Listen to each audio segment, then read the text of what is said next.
So, from the number of werewolf web stories that you have read, you must have noticed number of times when alpha, beta, omegas, etc. are mentioned.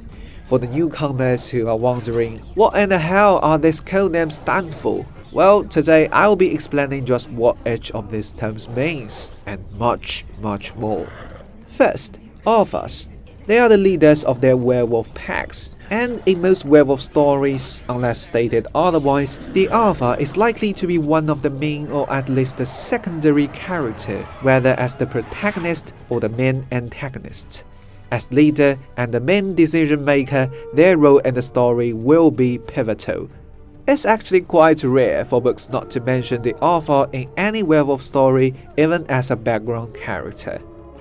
Beta, as the name suggests, are usually the main henchmen of the alpha.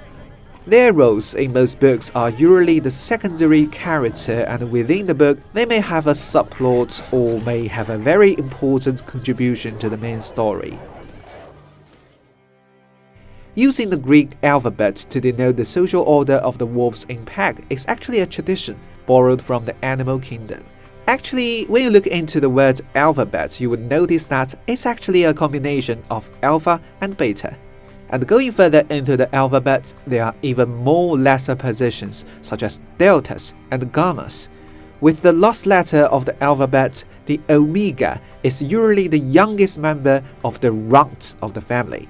In some documented cases, the omega of a wolf pack are usually the weakest members of the pack, eating last and having the least social standings. Other times they are also seen as the court jester, instigating play among the pack.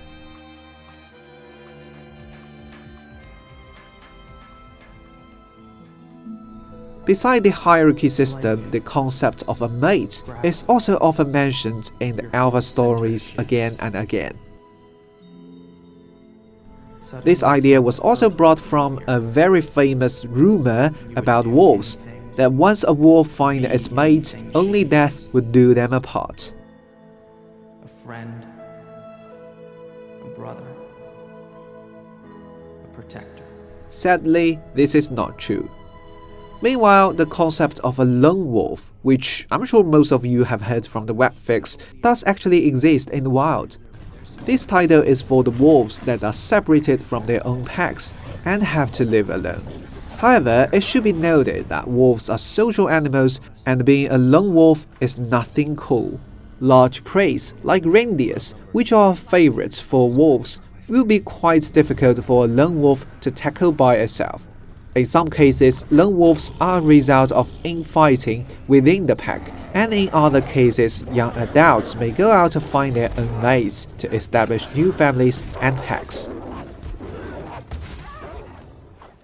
So, in today's episode, we have learned that the werewolf hierarchy is actually based on the real wolf behaviors, or at least what people used to believe are their behaviors. Let's stop here and we shall talk about some cultural factors that has contributed to the building of the werewolf pack in the next episode. Enjoy your writing, my good novelist, and may the Muse be with you.